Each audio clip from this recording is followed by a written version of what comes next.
to start yung atong study, no, I'd like to invite you to go to Luke chapter 11.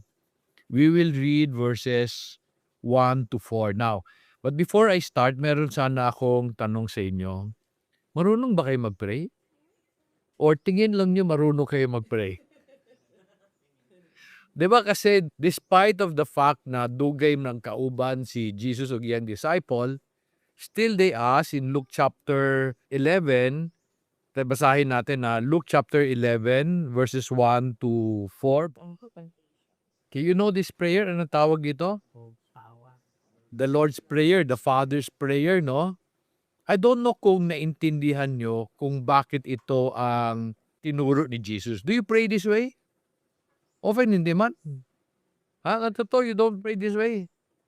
We know the Lord's Prayer pag recite natin, but meron siyang flow na ini-explain. Meron siyang mga bagay na sinasabi dapat natin gawin. Ako, I'm just recognizing that many of us really do not understand ano yung ibig sabihin ng prayer. We recite it. Akala natin the Lord's Prayer is something we recite.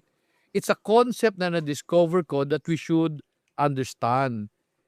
And in another part ng Bible, in Matthew chapter 6, in-explain din ito ni Jesus.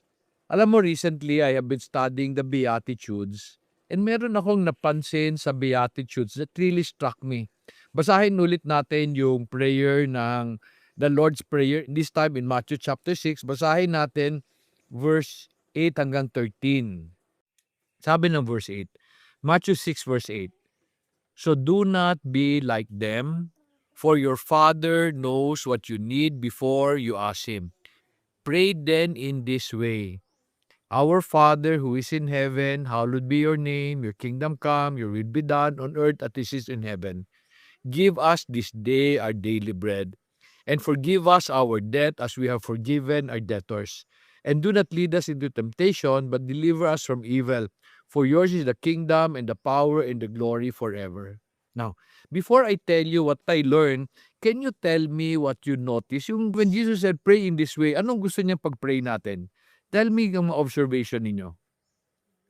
Okay, acknowledge that He is God, He is in heaven. Ano pa? Okay, follow format. Pero sabi niya, your will be done. Sabi ko sa inyo, you know this prayer, di ba? But do you pray it? Do you often pray, your will be done, or my will be done? Di ba? And oftentimes we argue with God. Lord, ayoko yan. Ako, I know that because I argued with God when He asked me to leave the HP in 1998. Ano pa na-observe nyo? Okay, ano sabi niya hingin mo? Daily bread. Pero paano yung bukas? You know, today, no, businessmen will always kayo, magaling kayo sa especially nang nag-masters ka, di ba? Strategic planning, business planning, di ba? And I often tell people, walang kwenta yung strategic planning. Alam mo bakit? Because you don't know the future eh.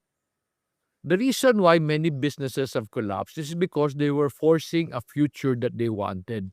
I believe yan ang nangyari sa Nokia, yan ang nangyari sa BlackBerry, yan ang nangyari sa mga Kodak. These are all strategic planners ha. Kasabay namin yan sa HP noon. And many of the companies in the past have disappeared. Alam mo bakit? Because you're trying to force a future that you don't know will happen. So ang nabasa ko, sabi niya, don't be strategic planners, be strategic thinkers. Thinkers naman are different. Anong meron? Paano ko mapalaki nito? So yung planners are based on the future you want. Ang thinkers is based on what I have today. So even Jesus was saying, ask for your daily bread kung ano lang ngayon. Ano pa? Ano pa na-observe ninyo? Forgive. You forgive na yan. Is there something you need to understand about that? Forgive us our debt.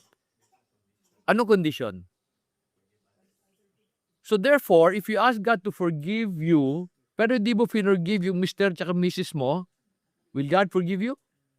It's a double-edged sword. God will not forgive you if you're not willing to forgive others. But importante yon that we be forgiven and that patawarin din natin ibang tao. But importante yon. Is there a practical benefit of being forgiven and forgiving others? May practical benefit ba yun? Ano practical benefits nun? Ha? Oh, at peace ka, di ba? Okay? Gusto mo maging peace pero ayaw mo patawarin yung kaaway mo, pero gusto mong patawarin ka. There will not be however, these are the things na hindi ito yung mga gusto kong i-point out. What I notice in the Beatitude, verse 8 said, basahin ko verse 8 ha, "So do not be like them, for your Father knows what you need before you ask Him." Tapos inulit niya to in verse 32. In verse 32, sinabi niya, "For the Gentile eagerly seek all these things, for your heavenly Father knows that you need all these things." Sabi niya, bago ka humingi, alam na niya. Okay, very important ha. Ulitin ko ha. Sabi niya, huwag mo kumpara sarili mo sa iba kasi alam ko kailangan mo. Bago ka humingi, alam ko na kailangan mo. Now, meron akong tanong sa inyo, very important dito. Lahat ba ng hiningi niyo, binigay niya? So, ang tanong ko, bakit? You think very carefully about it ha. He knows what you need before you ask Him. So, bakit nung humingi ka, hindi niya binigay? Now, think carefully about that. Bakit nung humingi ka, hindi niya binigay kung alam niya na kung ano kailangan mo? Yung hiningi mo, hindi mo kailangan. Naintindihan niyo yun? Many of us will pray, give, Lord, this is what I want. Sabi niya, hindi mo naman yan na kailangan mo eh. This is something I'm realizing. The reason why He did not answer us because that's not what you need. Naintindihan niyo yun? Iba yung hiningi sa kailangan. Alam niya kung ano ang kailangan mo. Yung hiningi mo, hindi niya binigay. Bakit? Hindi mo kailangan yun. Now, the other question is this. If He knows what you need, why does He not just give you what you need? Hindi niya tanong ko? Total, alam mo pala eh. Bakit ko pa kailangan ipag-pray? Yan is what I'm asking you. Isipin nyo ha. Bakit sabi, pray then in this manner? He knows what you need and then He wants you to pray. Ang tanong, bakit? Ba't hindi na lang niya ibigay? Does that make sense? Ba't hindi niya binigay yung kailangan mo? Meron bang taong nagbigay sa'yo ng regalo na hindi mo na-appreciate? O hindi, ayaw mo yun eh. Ayaw mo yun eh. Like for example, as a father, ganito ako sa mga anak ko. As a father, noong bata si Daniel, gusto ko to para kay Daniel, bibigay ko. And it could be an expensive gift ah. Hindi niya ma-appreciate, hindi niya gagamitin. Is that hurtful, the father? Hurtful yun. Ganon din si Denise. Sometimes I'd buy a gift kay Denise, hindi niya hiningi. Pero binili ko kasi gusto ko para sa kanya. In-appreciate niya, hindi. I am realizing, pag may binigay sa inyo na ayaw nyo, hindi nyo ma-appreciate. Hindi nga ninyo gagamitin eh. He knows what you need and yet He does not give you what you need. Gusto niya ipag-pray mo. Ang tanong ko, bakit? Ba't hindi na lang niya ibigay? You know, I had this conversation with Denise. Kasi si Denise nga, di ba, sabi niya sa akin, sa boyfriend, sabi niya, Papa, kung meron. Kung wala, wala. Kung nagbigay si God, okay. Kung hindi nagbigay, okay. Sa the problema, Denise, hindi mo hiningi eh. Minsan, may dumating na tama. Eh, hindi ka humingi eh. So, maski dumating yung tama, hindi mo ma-appreciate kasi sabi kung meron, okay. Kung wala, okay. Naintindihan niyo yun? Yeah, I hope si Daniel will not mind. Nung bata si Daniel, di niya makita na nasa farm siya. Because that's a perspective ng maraming bata. I don't like the farm. I don't like that responsibility. Recently, okay na siya. Di ba hindi mo ma-appreciate ang isang bagay na ayaw mo? Di ba? Kailangan mo gustuhin mo.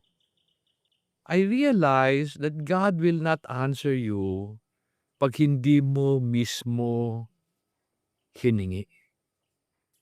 Kasi hindi mo ma-appreciate kung ano ang binigay niya. Okay, let's read again. Can we go back to Matthew chapter 6, verses 9 to 13 ulit? And this time, having understood na kailangan mo maintindihan kung ano kailangan mo, let's read those verses again. Matthew chapter 6, verses 9 to 13. Now, having understood that God knows what you need. And then sabi niya, ito yung prayer. Now, tell me bakit yun ang gusto ni God the way you pray.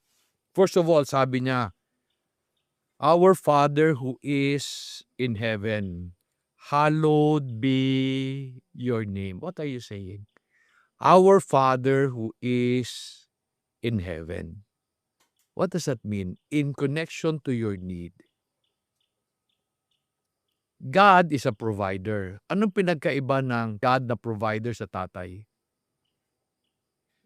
You see, a God who's a master can give you what you want. A father will always give you what is best.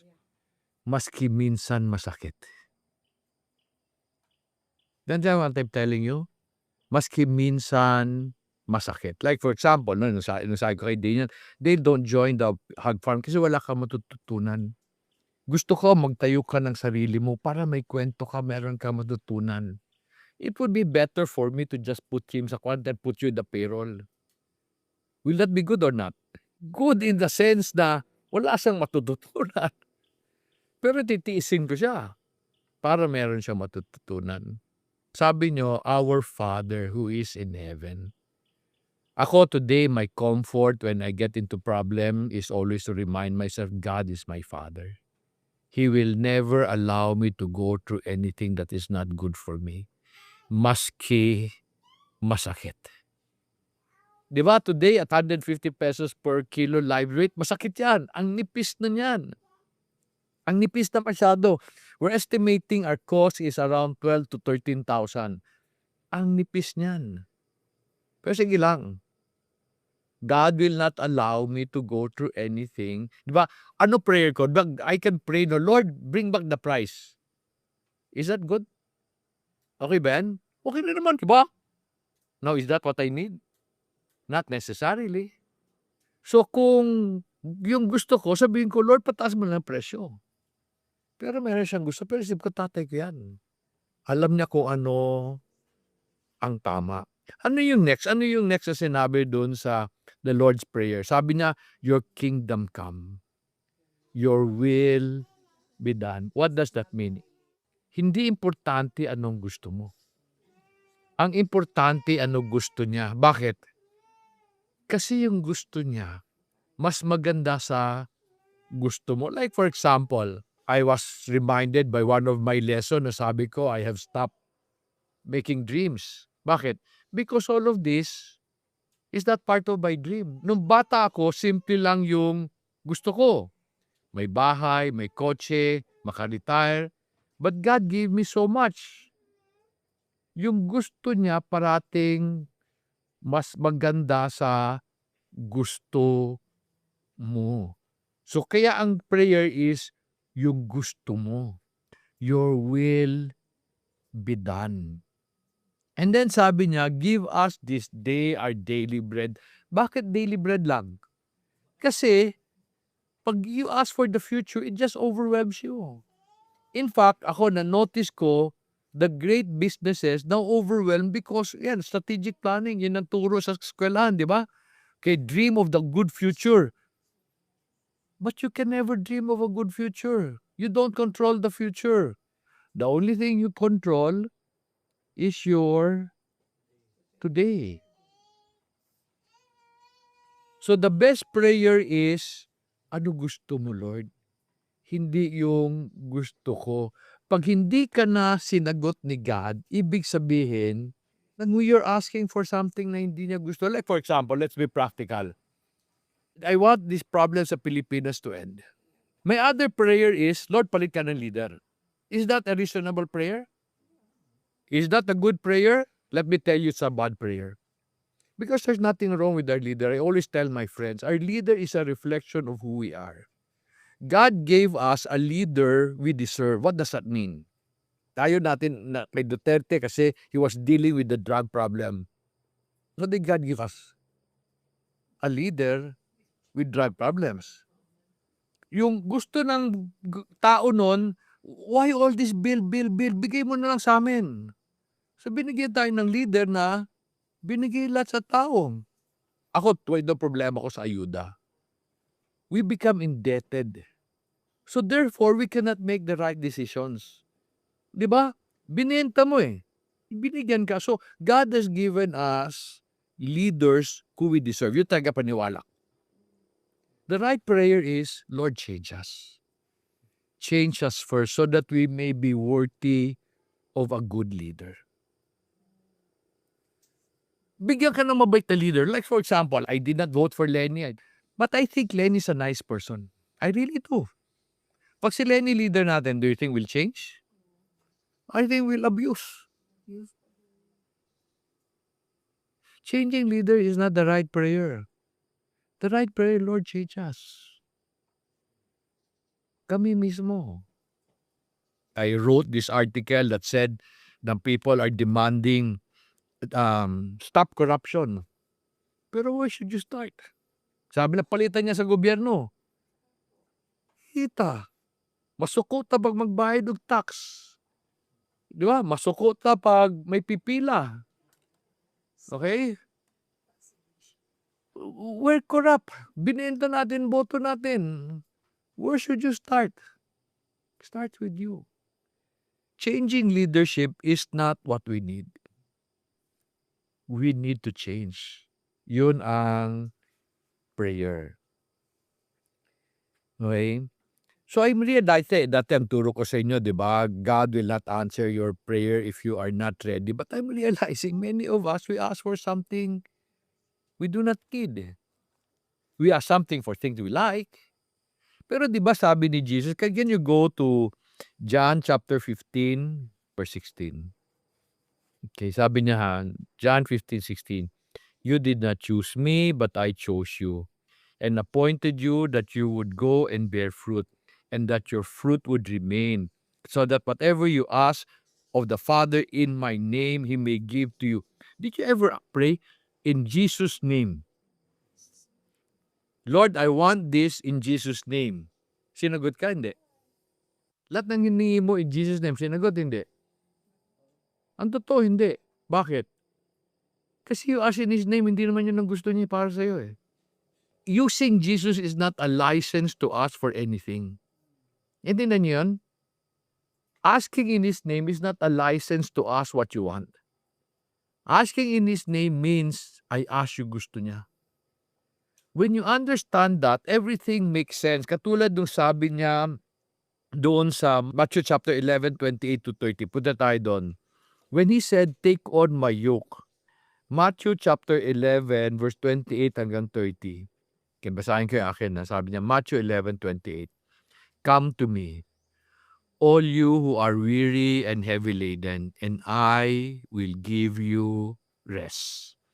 Take my yoke upon you and learn from me, for I am gentle and humble in heart, and you will find rest for your souls. For my yoke is easy and my burden is light. What is He telling you to do? Sabi niya, yung yoke ko. Hindi yung gusto mo, yung gusto ko. Then it makes sense. Sabi niya, you can ask of the Father whatever you want in my name. Pero yung gusto niya, hindi yung gusto mo. And then meron siyang sinabi sa Matthew chapter 16, verse 24. Let me read that. Then Jesus said to His disciples, if anyone wishes to come after me, sabi niya, he must deny himself and take up his cross and follow me. Sabi niya, deny yourself. Die to what you want. Akala ng mga tao, to die to what you want is to die to this world. Okay? To deny of the pleasures of the world. Yung ba yun? Nagagalit ba si Jesus pag nag-enjoy tayo sa mga bagay ng mundo? No. Deny lang, meaning, huwag yung gusto mo.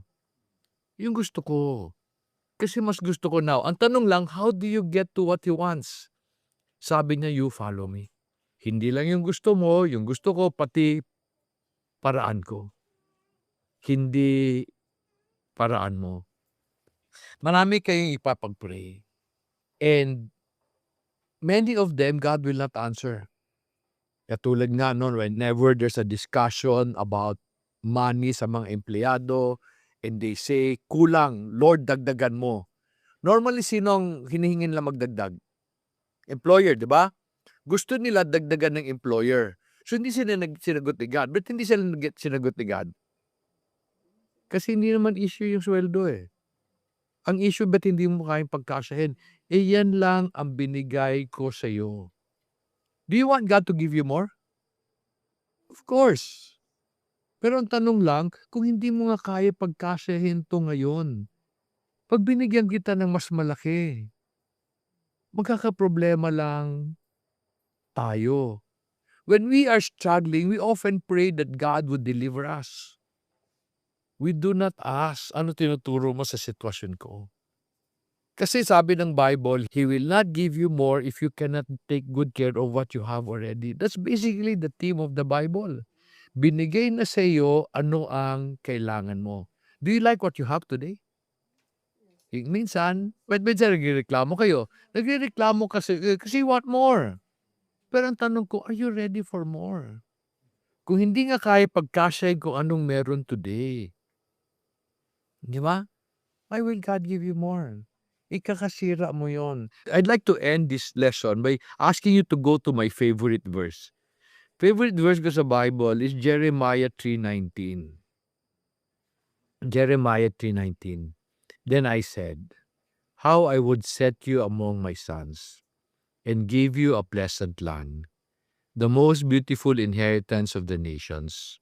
And I said, you shall call me my father and not turn away from following me. Sabi niya, ang gusto niya talaga is to give you a pleasant land, a beautiful inheritance. Andiyan na sa inyo yan? Or naghahanap pa kayo? Naghihintay pa rin kayo? Ako, tingin ko, meron pang mas maganda. So, ang tanong ko, kung meron kayo beautiful land and wonderful inheritance, kung wala pa dyan, kasi kayo, you're content with what you, ito na lang yan, no? Happy na ako dito. Okay? Ako, tingin ko may mas maganda pa. Okay na kayo dyan, bahala kayo dyan, dyan ka lang kayo, di ba?